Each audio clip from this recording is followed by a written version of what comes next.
Hello, and welcome back to the podcast. And if you're new here, welcome. I'm so glad you're taking the time to listen today. I'm Lindsay Hennekey, your host, sober coach, and the woman who's going to help you ditch alcohol and feel good AF in the process.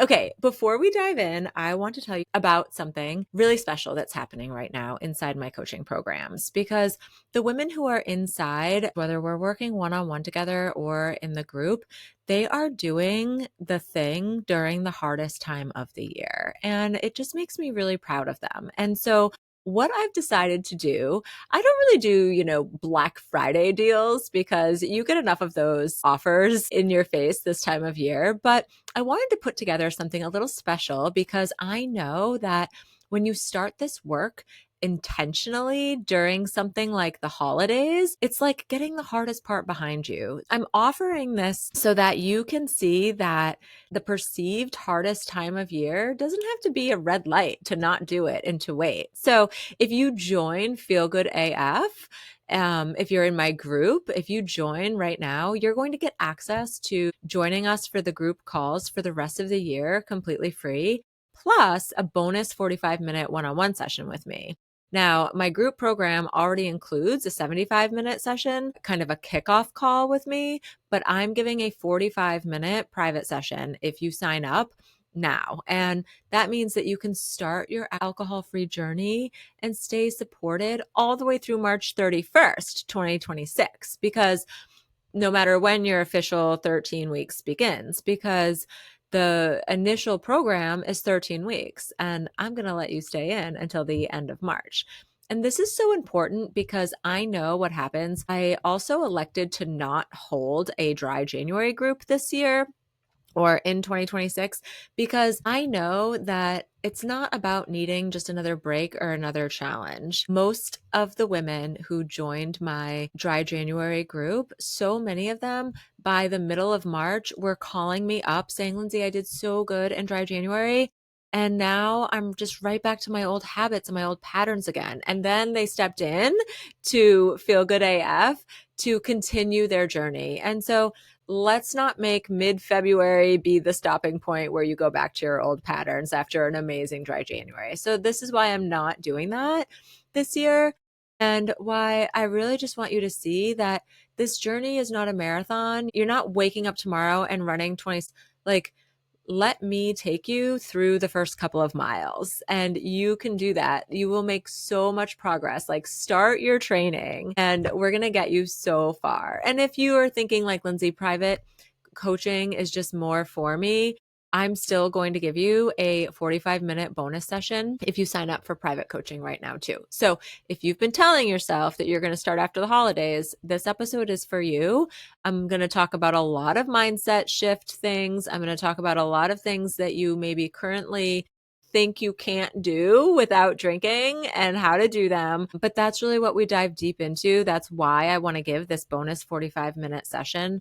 It's so that we can go deeper into literally looking at what is on your calendar in December and how do you want to show up for each and everything, because it doesn't have to be perfect. Maybe some of those things you'll drink, but I am going to teach you exactly what to do if you do have a drink. You're going to change the way you feel about every time you drink versus saying, oh, but I drank and I failed. And that's the whole point. Let me walk this with you and you're going to see how much you're truly capable of, which I already know is a lot. I want to show you that there is a cost of waiting and a cost of saying, I'm going to start after the holidays.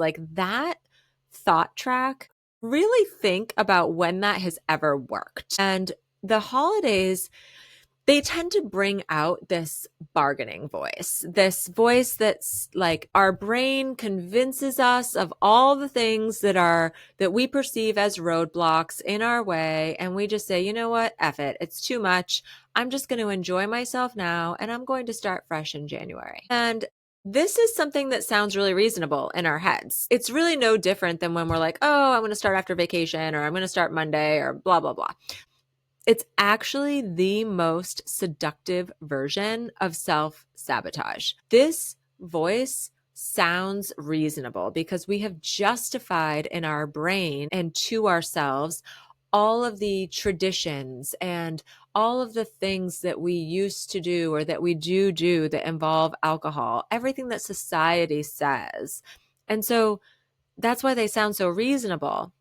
But the thing is, if you want to change, if you want to live your life without alcohol and not have this like gravitational pull towards alcohol all the time, you have to start practicing doing the things and showing up around alcohol differently. And this is what I teach women in my coaching containers. We really talk deeply about how do you want to show up? What do you want to say and feel around alcohol? Because the self-sabotage will continue if you still allow these justifications of what is familiar to the brain swirl around. Like, it's not going to go away. And when we put this work off, and this isn't just with quitting drinking, this is anytime we're trying to make this real behavioral change, because we know, like, you might have a lot of reasons as to why you want to ditch alcohol and stop drinking. And my guess is that some of those reasons might be your health, your sleep, the shame and guilt that you experience from always saying that you'll just have one glass and then, not being able to follow through on that, or saying that you won't drink at all and not following through. Like, this is an emotional and physical thing that we go through as we delay this work, as we keep putting it off. What we're losing is the chance at momentum. And that is what builds motivation in this journey. So every time you say, I'll start later, I'll start on Monday, I'll start in January, that delays the life that you actually want. You're just procrastinating on getting to the hard part, which, I mean, let's be honest, that makes sense. Like, we don't want to do the hard stuff. And maybe that's why you've been putting it off for so long, because you know this is going to be hard. It is going to take effort. And I want to simplify this for you because, yes, it is going to be hard. You are going to feel uncomfortable. But what you're actually doing is you're breaking up the pattern. You're breaking a pattern of how things used to be. And you're telling your brain, I don't want to do it that way anymore. And the brain is going to try to protect you from change because the brain wants familiar. I'm going to get into a little bit about that soon. But this is what needs to happen when we keep saying it's going to be hard or I'll start later. You're just like reinforcing this mindset that you're not going to be able to do it and that there's no perfect time. And it's delaying that momentum. Like I said, like, momentum builds motivation. And how we get momentum is by taking actions towards our goal. It's by saying, okay, you know what? I really want to quit drinking. And if you've been following me or you've been listening to this podcast for a while, you know that I do not want you measuring success purely on how many number of days that you haven't been drinking. And so one thing that you could say is, okay, I want to build momentum in my journey. What are 3 actions that I can take? What are 3 small things that I can do differently in the next week to build momentum? Because that's going to motivate you, because those little actions are going to drive a result. And that result is going to make you feel motivated. Now, if you keep doing the same actions that you've been doing and you're not getting the result you want, that's the problem. We can't continue doing the same actions that aren't giving us the result or that are making us feel bad or worse about ourselves. And so that might be where you need to look like, okay, what actions do I need to take? What do I need to change? And this is exactly what I help women with. This is exactly what we would unfold in a 45-minute session or in your kickoff call when you enter into my coaching containers. Is we figure out what are the actions specific for you. Like, I don't give you a PDF that I give everybody in my program. I talk to you, I listen to you, and then I offer you a new perspective and we come up with that plan together, because the actions have to feel good. They have to be aligned with who you want to be, and who you want to be might not be the same as, another woman in my program. So this has to be individualized. There's so many coaches out there and they have great programs. But this is where I am really different, where I am going to listen to you and bring you through your journey, a way that has you implementing the habits and the routines and the little swaps to them that feel really good in a way and at a pace that makes you build confidence. You'll create momentum that will build the motivation, and that is going to generate a confidence in you and a belief that you can do this every single time. I know it, it's proven. I'm going to give you an example of one of my clients who we work one-on-one together, and I love her so much. And this example is honestly the most perfect thing of how I talk about this. So she actually paid and signed up on my website in June of 2025, maybe even May. And we went back and forth to schedule our sessions. And then ultimately she kind of fell off and I didn't hear from her for a little while. And my assistant reached out to her to schedule and she said, you know what? I just have a lot going on right now. I think I just want to wait and I'll reach out soon. So I don't know, maybe another 2 months went by and I hadn't heard from her. So we reached out again and she still wasn't quite ready. But then about a month later, she emailed. And I remember seeing the email come through and I was like, yes, I'm so excited that she kind of came around on her own. And we set up our first session. And while we were talking, we were like looking at what was on her calendar. And the first thing that she said as she actually looked forward, I think we looked around a week ahead, she said, oh my gosh, if I had realized everything that I have to do this week, I would have canceled this session. She would have canceled the session and postponed it. And this is what happens. This is what so many of us do. We either don't sign up for the thing because we're waiting for that perfect time or, we cancel the session. But she did it. She showed up and we created a plan for that week. Now, I am going to tell you what this woman accomplished in her first week with me. She had a political fundraiser to go to in her community. She had a gala for another nonprofit that she had to attend. And she had an overnight business trip that involved an airplane, a hotel, and a dinner with clients with 7 other people, as well as a day of back-to-back meetings. And her biggest challenge, actually, with all of these things was when she said, Lindsay, honestly, Sundays are really hard, which I can completely relate to. Sundays were the hardest day of the week for me as well. And, I've talked about that in previous episodes. But I don't want to talk about me right now. I really want to just keep this focus on her because Sundays were so hard, but she also knew that if she could not drink on Sunday, that the rest of the week would feel easier. And she's right about that. And that's why Sunday can be so important. It can be such a big milestone to craft a Sunday for yourself that feels so good and relaxing and nourishing, where you're taking care of yourself, preparing yourself for the week, than the other version, which was mine, laying on the couch all afternoon, drinking wine and, relaxing that way, when that was never really what my body needed. And it's not what yours needs either. And it's not what hers needed. So in that first week, she created a beautiful Sunday. She didn't drink. And then the other, 4 events, she went on this work trip and she felt so good. And there was one moment where she even said in the hotel, it was feeling so hard. And I actually wanted to go down to the lobby and get myself a glass of wine and bring it back to my room. But I just took a shower instead. I just stopped myself because I knew at this point it was late in the evening.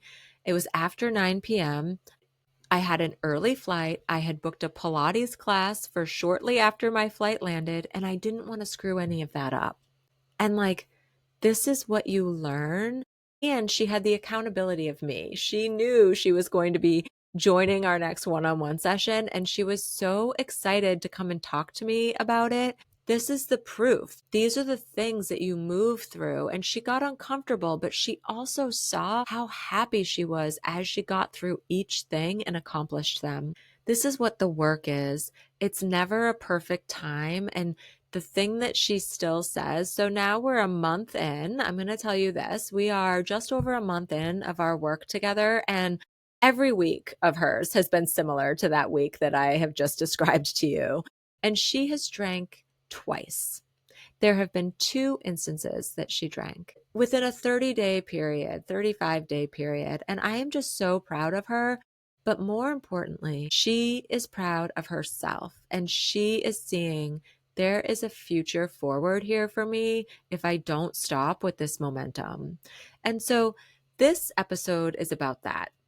It's about this belief that you need a perfect time to start, and how that belief is the very thing that is keeping you stuck, because you could be thriving. You could be doing the hard stuff. And right now, the holidays, you're thinking, Lindsay, this is the worst time possible to do this. And I'm telling you, it's the best time to do this. So in today's episode, as we move forward, I'm going to walk you through what's actually happening in your brain when you put off change, and how to reframe this fear of starting, during the holidays.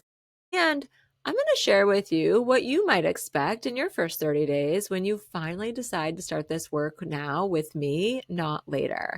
Because I promise you, I do this differently, and I do this in a way that is going to make you feel so good, because it's actually on your terms. What if I told you you already know what you need? I'm going to listen to you. I'm going to reflect it back to you, and it's going to feel really good. Let's talk about what the holidays look like. And I know that there is this reality of holiday drinking habits, and they cause this inner conflict within us, because we have this cycle. Let's say you have a holiday party this weekend or next weekend, and you tell yourself, you know what, I'm going to keep this pretty chill. I am just going to drink a few drinks. I don't want to be hungover tomorrow. This is a work party, maybe. Like, gosh, I really don't want to say something rude to somebody. Last year's work party, oh gosh, that didn't go well, And so you're replaying your mind, but then you're in the event and you have the first drink, and then you have a second drink, and your shoulders kind of drop, and you think, oh yeah, this is what I needed. I needed this relaxation. Now that is a very temporary feeling. That alcohol is only giving you a temporary sense of relief, because our brain is not accounting for the carnage that happens. Because once you've had that first, second drink, now you are chasing that feeling for the rest of the evening. And this is why it never goes the way that we want it to go, because it's easier to say no to the first drink than it is the second and the third and the fourth, because you are chasing that dopamine. Then you know what happens. The next morning, you feel guilty. You have anxiety. Your brain is foggy. You start to replay these conversations. Oh my gosh, who did I talk to? You pick up your phone, you're looking at any text messages that maybe you sent, and the shame and the guilt, it sets in. And then this is what happens. Like, that's the loop. That's the cycle. That's what you want to avoid. So we have to remove the thing that is causing that.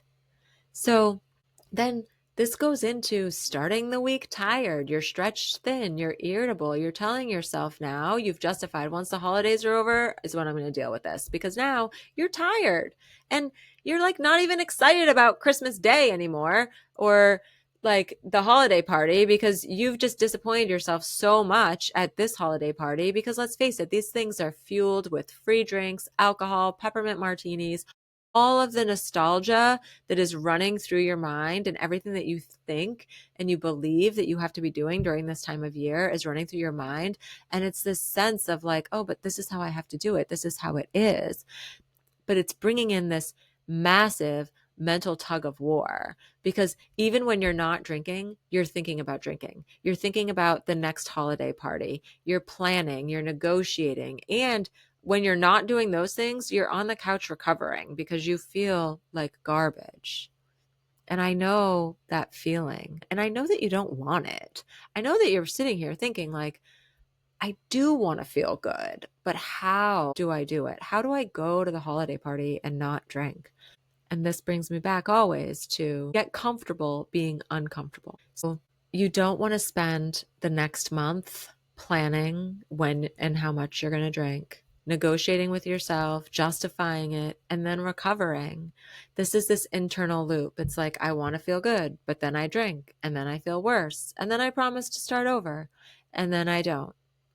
So if this sounds familiar, I want you to know that you're not alone here. I lived this pattern. This was my cycle for so many years. And holidays always made it worse because I had this socially acceptable excuse to keep repeating it. Like, we use holidays as an excuse.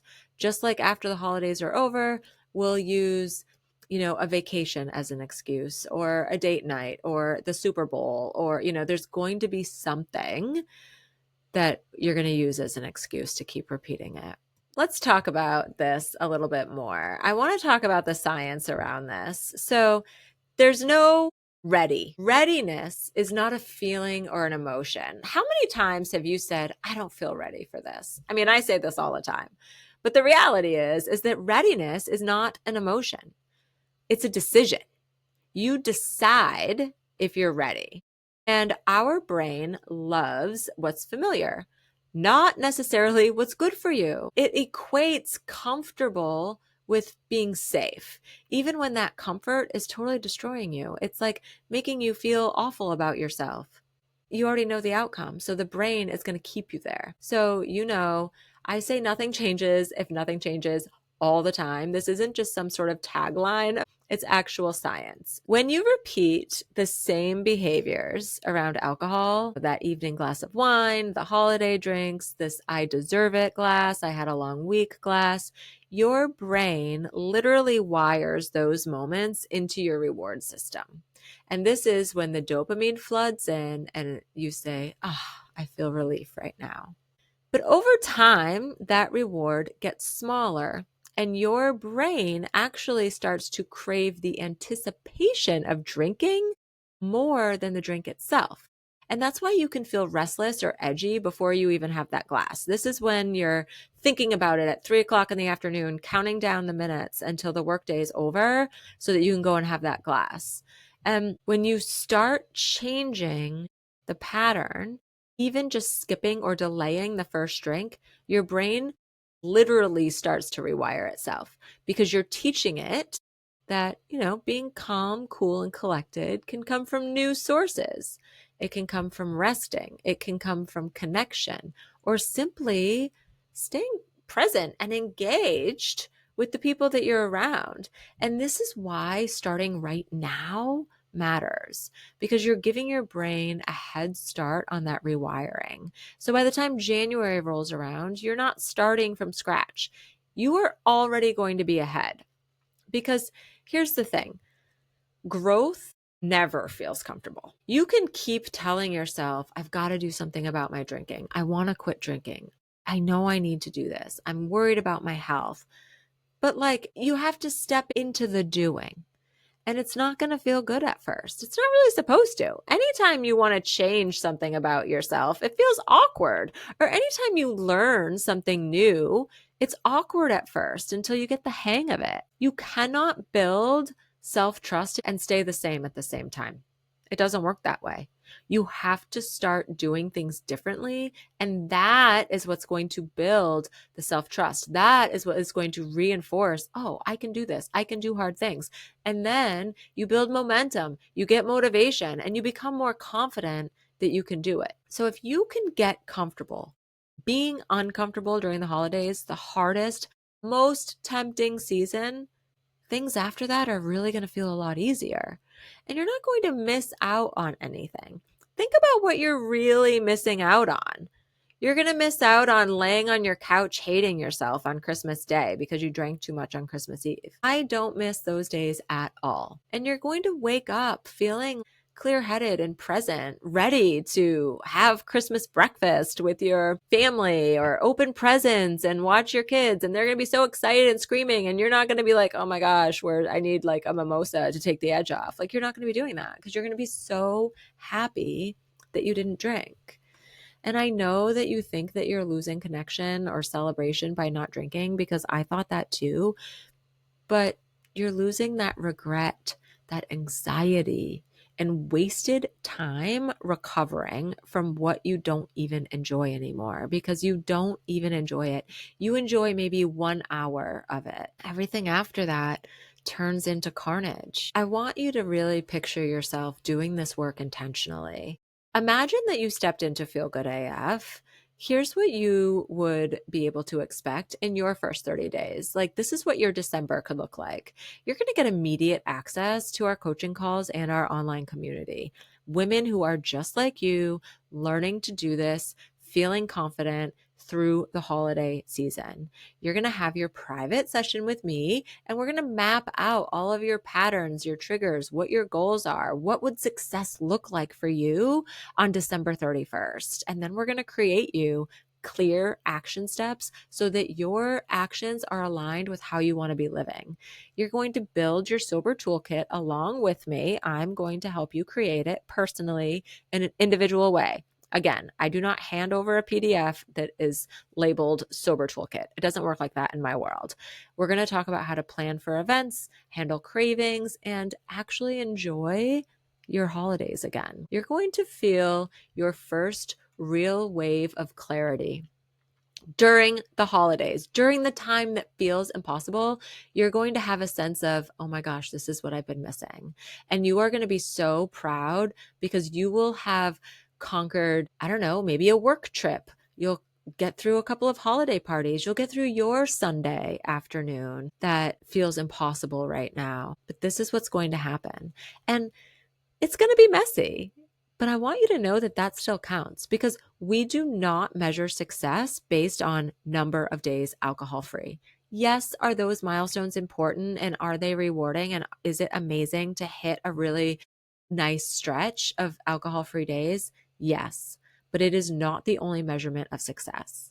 A measurement of success is, I just drank once in the last 7 days. And the week before, I drank every day. That is always measuring backwards. We're only comparing ourselves to a very recent previous version of ourselves. This is what I instill in my work because it's what brings you forward. You don't have to be perfect. You just have to start. The women who start now, they're not going to be worried about doing this next year. They're not going to be worried about January. They're going to be so far ahead and in such a better headspace in January. So if you're feeling this nudge, this quiet knowing, it's like, you know that you can't keep doing this the same way. This is your sign. If you've been listening saying, gosh, Lindsay gets it, I really relate to her, I invite you to step in to Feel Good AF. Like, we're talking group or one-on-one. You'll get a bonus private session. You're going to walk into 2026 already proud of yourself. And you know that one-on-one is also available, and you'll get the same bonus session, because nothing changes if nothing changes. And this time next year, you're already going to be living this life that you keep promising yourself. Like, we don't need to keep telling ourselves that we want to change. We have to actually change. Remember, it's not about waiting to feel ready. Readiness is not a feeling. It's a decision. You have to build that momentum to get there. And just take one action. Your action might be, you know what, Lindsay's right, and you sign up and you get all of these special bonuses through the end of the year when you enter my world. Or maybe you're feeling like, okay, I'm going to email Lindsay. Send me an email. Let me know where you're at. What hesitations do you have? Because if it's fear of failure, I'm going to tell you right now, that fear only goes away when you start living in alignment, when you start doing the actions and proving to yourself, okay, I can do it. I can do a Sunday without drinking. I can do a Monday without drinking. And you will achieve those things. You don't have to white knuckle your way through these holidays. You can actually feel good AF during them, feel proud, wake up clear, and you can wake up feeling so calm and ditch the anxiety starting right now. It's not about waiting for a new year or a quieter season or the perfect time to start changing your relationship with alcohol. That moment doesn't exist, and you already know it. And honestly, you don't need it. You just need this one. You just need today. You just need to say, you know what? I need to change. And that starts with me taking action. I have to do things differently, because every time you say, I'll start later, You're reinforcing the same story that's kept you stuck. But when you decide, I'm going to start now, even if it's messy, even when it's uncomfortable, you're already becoming the woman, the version of you who follows through on everything. She keeps every promise that she makes, which is also another thing that I teach you inside the program. And that's why I built Feel Good AF. It's this place of clarity that builds confidence. It's time to stop waiting. And if you want to start living, join me. Get the bonus session, step into the group. Let's make sure that you end this year feeling so proud of yourself and how you're showing up, because nothing changes if nothing changes. And you deserve to feel so good AF in your real life, starting right away, starting now, not later. You are capable of doing this. You just have to do it. You are the only one who can do this. It's just up to you. If you liked this episode, please rate it. It means the world to me. And I would also love to know how you liked it. Send me an email, send me a DM on Instagram. Let me know if something struck a chord in you. And subscribe if you don't want to miss future episodes. When you take these actions like rating and subscribing, it helps other women who need support find this podcast, and then they get help too. Okay. I believe in you. You are capable of doing this. Don't wait. Don't wait another day. And I will see you next week.